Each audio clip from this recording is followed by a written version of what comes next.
उद्घाटन किया था। उन्होंने मुझे खुद भारत माता मंदिर के दर्शन भी कराए।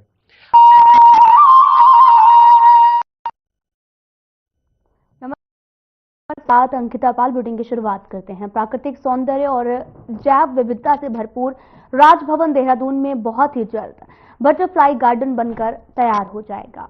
ये गार्डन आगंतुकों को उनके रंग बिरंगे संसार को देखने के साथ साथ उनके संरक्षण को भी बढ़ावा देगा।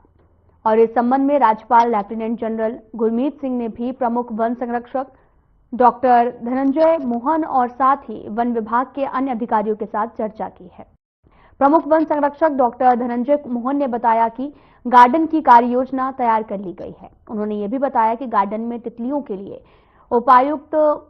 उपयुक्त स्थानीय पौधे भी लगाए जाएंगे जो तितलियों को आकर्षित करते हैं। ये उनके जीवन को पोषित करने में मदद करेंगे। उन्होंने ये भी बताया कि उत्तराखंड में तितलियों की 500 से भी ज्यादा प्रजातियां पाई जाती हैं जो यहाँ की समृद्ध जैव विविधता को दिखाती हैं। राजभवन परिसर में पहले से ही कई प्रकार के पेड़ पौधे और पुष्प वाटिकाएं मौजूद हैं जो तितलियों और पक्षियों के लिए अनुकूल वातावरण देते हैं।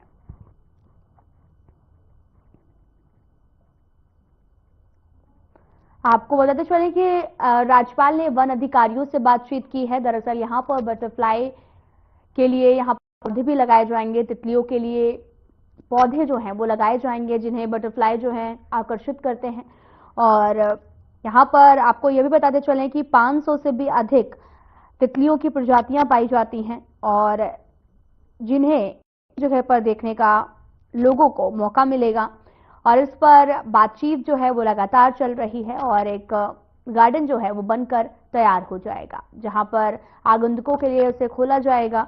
तितलियों के लिए यहाँ पर पौधे लगाए जाएंगे और साथ ही आपको यह भी बताते चलें कि जिनके पोषण में, उनके चक्र के पोषण में मददगार भी साबित होंगे ये पौधे।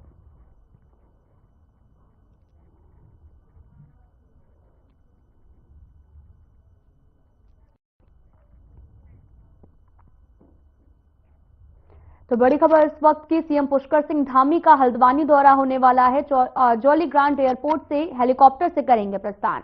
शाम 4:20 पर करेंगे प्रस्थान। बड़ी खबर इस वक्त 5:20 पर हल्द्वानी पहुंचेंगे सीएम। राष्ट्रीय खेल समापन समारोह की तैयारियों की करेंगे समीक्षा बैठक। 14 फरवरी को सीएम तैयारियों की करेंगे समीक्षा। सीएम धामी व्यवस्थाओं का करेंगे स्थलीय निरीक्षण। बड़ी खबर इस वक्त की टीवी स्क्रीन पर, राष्ट्रीय खेल समापन समारोह तैयारियों के लिए समीक्षा बैठक। 14 फरवरी को सीएम तैयारियों की करेंगे समीक्षा। सीएम धामी व्यवस्थाओं का करेंगे स्थलीय निरीक्षण। शाम 5:20 पर हल्द्वानी पहुंचेंगे सीएम धामी। पुष्कर सिंह धामी का यह हल्द्वानी दौरा होने वाला है। बड़ी खबर इस वक्त स्क्रीन पर, जहां पर राष्ट्रीय खेल समापन 14 फरवरी को सीएम तैयारियों के लिए समीक्षा बैठक करेंगे। सीएम धामी व्यवस्थाओं का भी स्थलीय निरीक्षण करेंगे। सीएम पुष्कर सिंह धामी का आज हल्द्वानी दौरा होने वाला है। राष्ट्रीय खेल समारोह की तैयारियों की यहां पर समीक्षा करेंगे। 14 फरवरी को सीएम तैयारियों की समीक्षा करेंगे। सीएम धामी व्यवस्थाओं का भी स्थलीय निरीक्षण करेंगे। शाम 5:20 पर हल्द्वानी दौरा होने वाला है।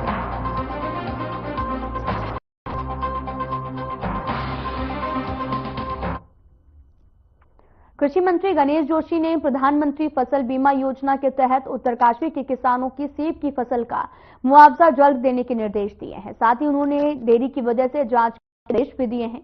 और आपको यह भी बता दें कि उत्तरकाशी के किसानों ने पिछले साल एसबीआई जनरल इंश्योरेंस कंपनी से सेब की फसल का बीमा कराया था। फसलों को नुकसान होने पर जब किसानों ने बीमा क्लेम का दावा किया तो समय पर भुगतान नहीं किया गया। कई बार विभाग से शिकायत के बावजूद कार्रवाई नहीं होने से किसान बेहद परेशान हैं। अब कृषि मंत्री ने बीते मंगलवार को विभागीय कंपनी के अधिकारियों के साथ इस समस्या के समाधान पर चर्चा की है।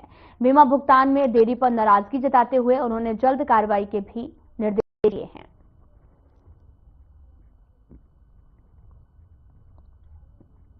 आपको बताते चले कि फसल बीमा योजना में देरी हो रही है, जिसको लेकर एक बैठक का आयोजन किया गया।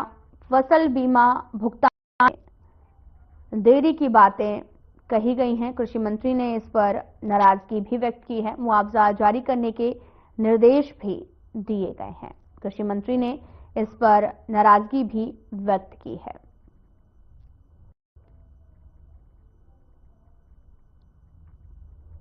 फसल बीमा भुगतान में अब देरी हो रही है, जिससे तमाम तरह की परेशानियां किसानों में देखने को मिल रही हैं। फसल बीमा भुगतान के लिए कहा गया है। कृषि मंत्री ने इस पर नाराजगी भी व्यक्त की है।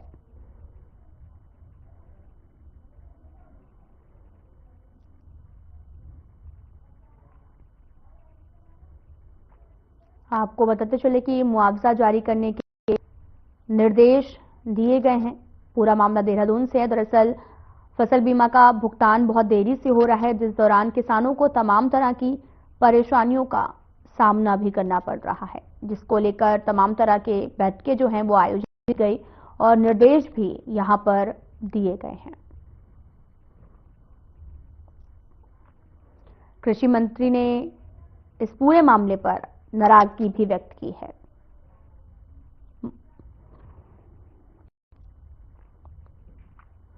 तो इस वक्त की बड़ी खबर आपको बताते चलें कि उत्तराखंड के 3 दिवसीय दौरे पर हैं यूपी के सीएम योगी भतीजे की शादी में होंगे शामिल। अपने पैतृक गांव पंचूर के कार्यक्रमों में लेंगे भाग।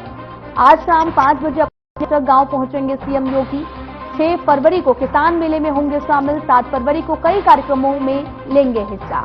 बड़ी खबर इस वक्त की टीवी स्क्रीन पर आपको बताते चले कि सीएम योगी आदित्यनाथ उत्तराखंड के 3 दिवसीय दौरे पर हैं और यहां पर सीएम योगी भतीजे की शादी में शामिल होंगे और अपने पैतृक गांव पहुंचे हैं।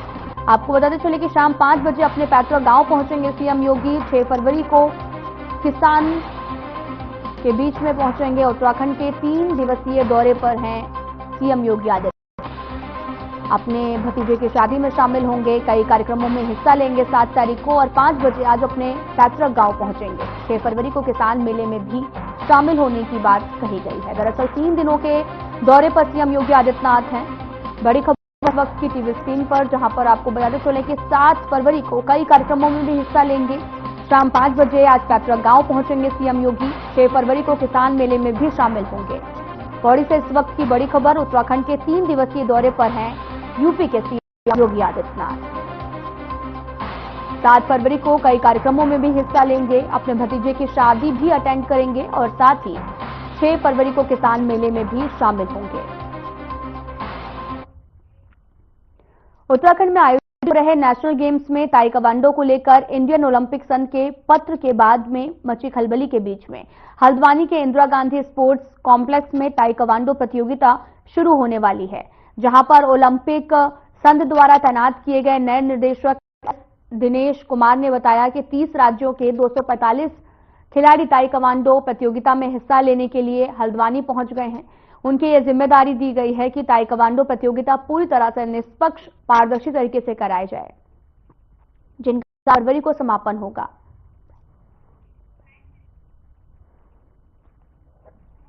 आपको बताते चले कि उत्तराखंड में आयोजित हो रहे हैं नेशनल गेम्स और इस दौरान शुरू होगी ताइक्वांडो की प्रतियोगिता। 8 फरवरी को प्रतियोगिता का समापन भी होगा। दरअसल नेशनल गेम्स उत्तराखंड में लगातार जारी हैं और इस दौरान ताइक्वांडो प्रतियोगिता का भी आयोजन किया जा रहा है और शुरू होगी ताइक्वांडो की प्रतियोगिता। और दौरान आपको यह भी बताते चले कि 8 फरवरी को प्रतियोगिता का समापन भी जो है वो किया जाएगा। तस्वीरें आपको दिखा रहे हैं जहां पर ताइक्वांडो प्रतियोगिता आयोजित होगी।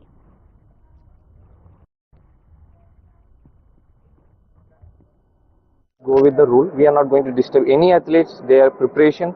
Our motto is to conduct the competition smoothly. The allegation which came, the GTCC ने action लिया है, उसको 50% of the referees have removed. So 50% of the new referees. Okay, so with that we are going to work to make everything smooth. देखो technical team कितनी चल चुकी है? Technical team total 42 था पहले, अभी 21 is the same and 21 is place. That means 50% of the technical official change. So though it will ensure if anything is fixed, because they have a complaint, if anything is fixed, that will not be followed, because already the 50% of the referee officials have been changed. In my point of view, it is not supposed to be in any sport. That's why PMC ने decide किया तो इसको change करने के लिए, and they have appointed me and they have trust on me. I just want to keep their trust. I want all the to go fair, okay, as per WT rule, and I don't want to make anything against the rule. So I assure you, everything will go as per rule, everything will go fair, and competition will go exactly.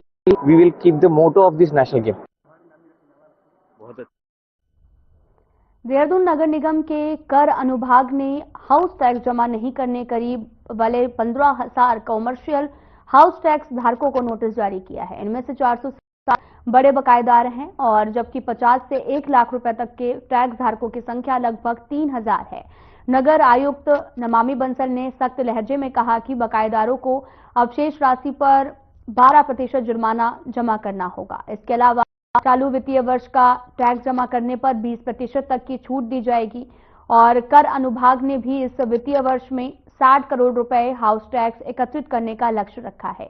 वर्तमान में 36 करोड़ रुपए की राशि पर अनुभाग के खाते में जमा हो चुकी है। नगर आयुक्त ने बकायेदारों से भी अपील की कि वे जल्द ही कर जमा करें ताकि आवश्यक कार्रवाई से बचा जा सके।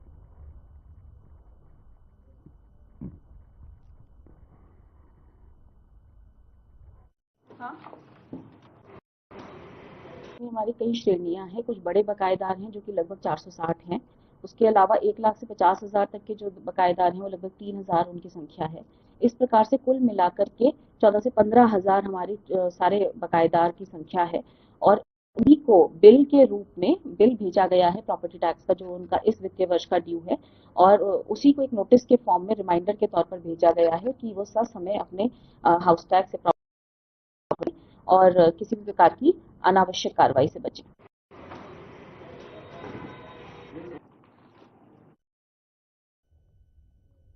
गौला नदी के सैकड़ों खनन वाहन स्वामियों ने गौला खनन मजदूर उत्थान समिति के बैनर तले आपको पता चले कि बेडी पड़ाव क्षेत्र में महापंचायत स्टोन क्रशरों द्वारा रेट निर्धारित करने की मांग को लेकर की गई है। इस दौरान गौला खनन मजदूर उत्थान समिति के अध्यक्ष रमेश चंद्र जोशी ने कहा कि पहले किए गए वादों के अनुसार सरकार ने खनन द्वारों पर जो है वो धर्म और सीसीटीवी कैमरे लगाए हैं, लेकिन स्टोन क्रशरों की नीतियों के विरोध में फिर से आंदोलन का रुख करना पड़ रहा है और पूर्व में प्रशासन के समक्ष स्टोन क्रशर संचालकों से हुए समझौते में क्रशरों ने 29 रुपए रेट निर्धारित करने के बावजूद 23 रुपए दिए हैं। उन्होंने कहा कि इस बार फिर से वही रेट दिए जा रहे हैं, लेकिन जब हमारे रेट कम किए गए थे तो जनता को इसका लाभ मिलना चाहिए।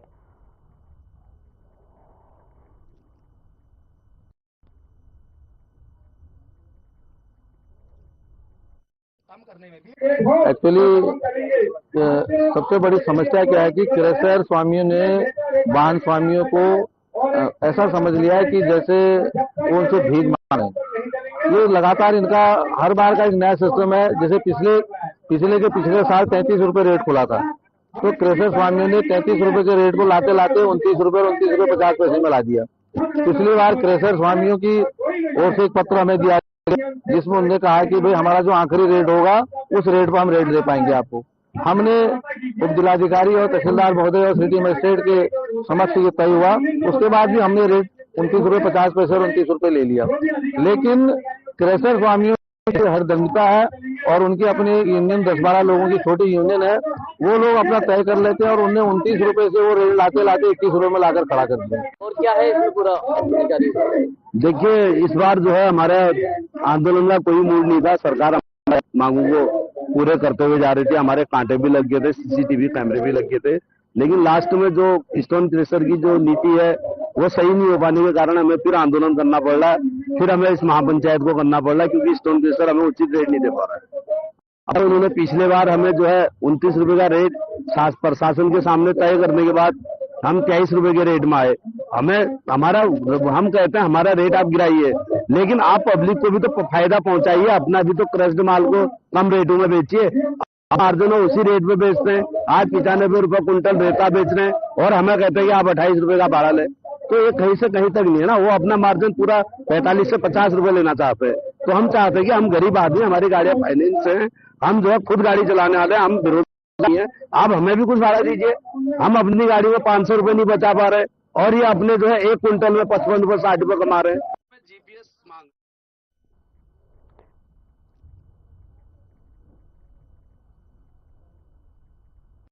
हरिद्वार के भगत सिंह चौक के पास में तेज हवा के कारण एक बड़ा पेड़ गिर गया है।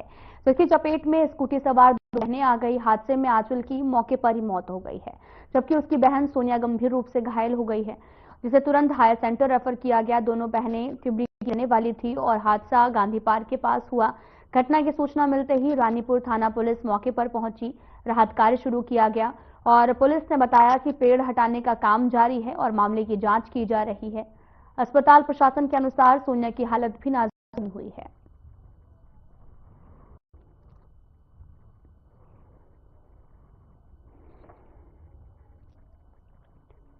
एक की मौत का मामला जो है वो सामने आया है, दूसरा गंभीर रूप से घायल हो गया है, जिसे अस्पताल में इलाज भर्ती कराया गया है।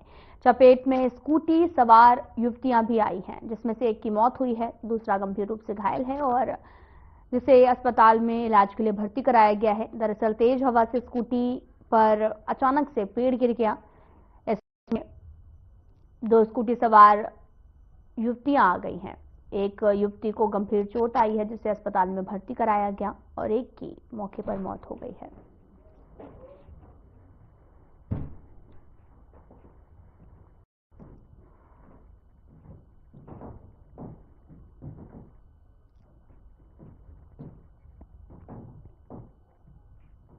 उत्तराखंड के मुख्यमंत्री पुष्कर सिंह धामी ने प्रधानमंत्री और केंद्रीय रेल मंत्री का धन्यवाद देते हुए कहा कि इस बार रेलवे के क्षेत्र में उत्तराखंड को काफी सौगात मिली है। बजट में उत्तराखंड की रेल सेवाओं को विस्तार देने, रेलवे स्टेशनों को अपग्रेड करने में अलग की व्यवस्था की गई है। उससे उत्तराखंड में भी रेल सेवाओं को विस्तार मिलेगा और पर्यटन की दृष्टि से भी आ रहे श्रद्धालुओं को ट्रेन से सफर करने में सुगमता मिलेगी। उत्तराखंड के पर्यटन को भी अधिक गति मिलेगी और पहले भी उत्तराखंड की रेल सेवाओं को बेहतर करने के लिए आपको बताते चलें कि कई बार स्पेशल पैकेज भी दिया जा चुका है। बावजूद के अलग से बजट की व्यवस्था से उत्तराखंड की रेल सेवाओं को और विस्तार मिलेगा, राज्य प्रगति की ओर अग्रसर होगा।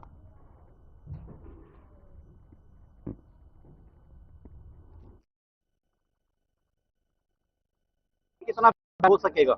निश्चित रूप से पहले भी जो हमारे अमृत भारत स्टेशन बने हैं रेल के क्षेत्र में, हमको ऋषिकेश कर्णप्रयाग रेल लाइन पहले से हमारी निर्माणाधीन है। निर्माण की प्रक्रिया काफी आगे चल गई है। माननीय प्रधानमंत्री जी का मैं बहुत धन्यवाद करता हूं। इस बार के बजट में भी हमको जो है विशेष रूप से ये हजारों करोड़ की जो योजनाएं दी गई है, बजट दिया गया है, वो निश्चित रूप से रेल के क्षेत्र में और बहुत अच्छा हमारा सुधार होगा। हमको बहुत तरक्की मिलेगी और राज्य के लोगों को आने वाले सुविधा मिलेगी। हमारा पर्यटन प्रदेश है, लोग आस्था श्रद्धा के धामों पर आते हैं, विभिन्न स्थानों पर जाते हैं, उनको भी रेल सेवाएं आसानी से मिल पाएंगी। मैं फिर से एक बार आदरणीय प्रधानमंत्री श्री नरेंद्र मोदी जी का और रेल मंत्री श्री अश्विनी वैष्णव जी का बहुत धन्यवाद करता हूं।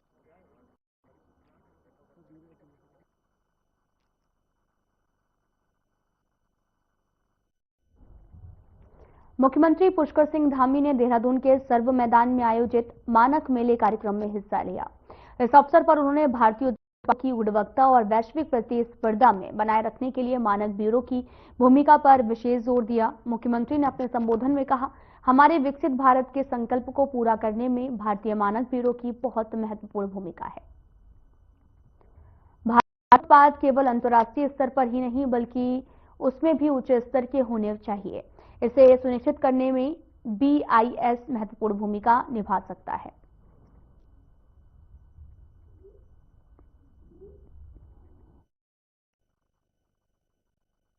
देखिए, हर चीज के स्टैंडर्ड हमारे देश के अंदर बने। हमारे देश के जो उत्पाद हैं वो अंतर्राष्ट्रीय स्तर के न बने बल्कि अंतर्राष्ट्रीय स्तर से भी आगे के बने, जिससे कि पूरे दुनिया के लोग जब अपने स्टैंडर्ड सेट करें वो भारत के उत्पादों के आधार पर करें। उससे हमारी अंतर्राष्ट्रीय स्तर पर साख बढ़ेगी, हमारे उत्पाद बढ़ेंगे और लोगों को भी अच्छे उत्पाद मिलेंगे। इस दिशा में बहुत सराहनीय काम हो रहा है। आदरणीय प्रधानमंत्री जी के नेतृत्व में आत्मनिर्भर भारत का जो संकल्प लिया गया है, निश्चित रूप से हमारे स्टैंडर्ड बढ़ेंगे तो हम आत्मनिर्भर भारत बनेंगे। विकसित भारत के रूप में जो हमारा संकल्प है वो हमारा पूरा होगा। इसमें भारतीय मानक ब्यूरो का बहुत बड़ा योगदान है। मुख्यमंत्री पुष्कर सिंह धामी दिल्ली में होने वाले विधानसभा चुनाव में बीजेपी प्रत्याशियों के पक्ष में प्रचार करने के बाद में देहरादून लौटे, जिसके बाद में मुख्यमंत्री पुष्कर सिंह धामी ने पत्रकारों से बातचीत करते हुए कहा कि इस बार दिल्ली में परिवर्तन देखने को मिलेगा। पिछले 10 सालों में जो वादे दिल्ली की सरकार ने किए वो सब खोखले साबित हो चुके हैं और किसी तरह का कोई भी विकास दिल्ली में नहीं हुआ। साथ ही भ्रष्टाचार के मामलों में मुख्यमंत्री, सांसद, मंत्री सभी जेल में जा चुके हैं। सभी पर न्यायालय में मुकदमे चल रहे हैं।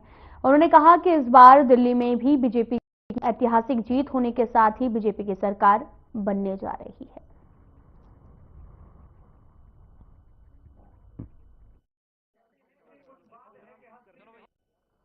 दिल्ली में इस बार परिवर्तन की बयार है। इस बार वहां पर आप सरकार ने पिछले 10 सालों में जो तमाम बड़े बड़े वायदे किए थे और बड़ी बड़ी बातें की थी वो सब खोखली साबित हुई है।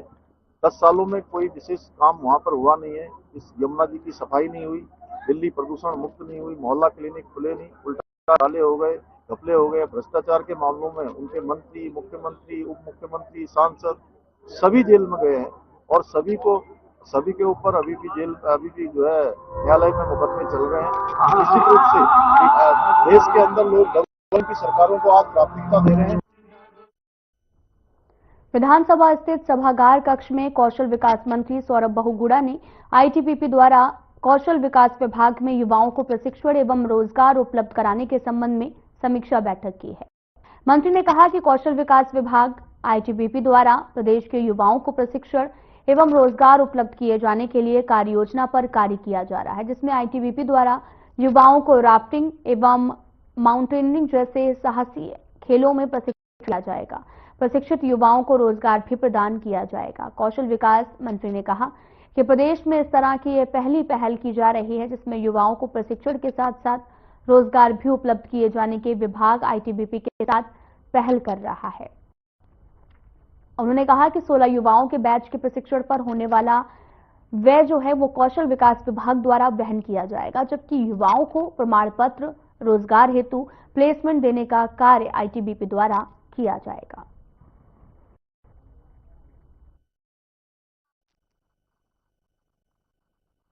आज एक मीटिंग हमारे कौशल विभाग, स्किल डेवलपमेंट विभाग में और आईटीबीपी के जो हमारे गुंजियाल जी हैं उनके साथ हुई है और उसमें आईटीबीपी से हमने रिक्वेस्ट करी थी पिछली, अगर आप स्किल डेवलपमेंट विभाग में भी हमारे साथ मिलकर युवाओं को ट्रेन करने में और उनको रोजगार दिलाने में मदद कर सकते हैं तो आप कोई प्रोग्राम है तो ऐसा बताइए। तो आज आईटीबीपी से संजय गुंजियाल जी और उनकी टीम ने हमको एक प्रपोजल सौंपा है जिसमें वो राफ्टिंग और माउंटेनियरिंग में हमारे उत्तर बच्चों को ट्रेन करना चाहेंगे और उसके बाद उनको जॉब क्रिएशन करेंगे।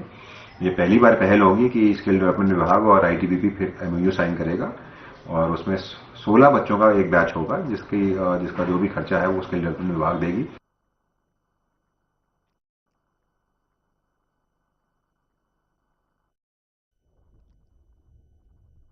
उत्तराखंड सरकार में खेल मंत्री रेखा आर्या अल्मोड़ा के हेमवती नंदन बहुगुणा स्टेडियम पहुंची। यहां पर 38वें नेशनल गेम्स योगासन प्रतियोगिता के दौरान अव्यवस्थाओं पर उपजे सवाल को लेकर मंत्री ने कहा कि जो भी खिलाड़ी बीमार हुए हैं वो यहां पर अल्मोड़ा पहुंचने के कारण नहीं बल्कि वो पहले से ही बीमार थे।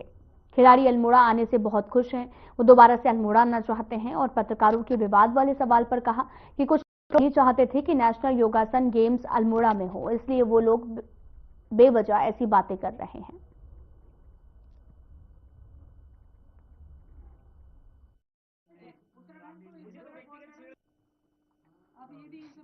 ये कह सकती हूँ कि अल्मोड़ा में योगासना को लेकर माननीय मुख्यमंत्री जी के सहयोग के साथ में अपने पहाड़ी जनपदों में 38 नेशनल गेम का इवेंट रखवाने का एक संकल्प लिया गया और उस संकल्प को आप हम सब लोग शिखर तक में पहुंचते हुए आज लगातार हम देख रहे हैं। निश्चित रूप से पहाड़ों पर चाहे वो कोई सी भी खेल एक्टिविटी हो या कोई और भी ऐसी कोई चीज हो, जब पहुंचाई जाती है तो बहुत लोगों को ये लगता है कि ये व्यवस्था केवल मैदान तक सीमित रहनी चाहिए।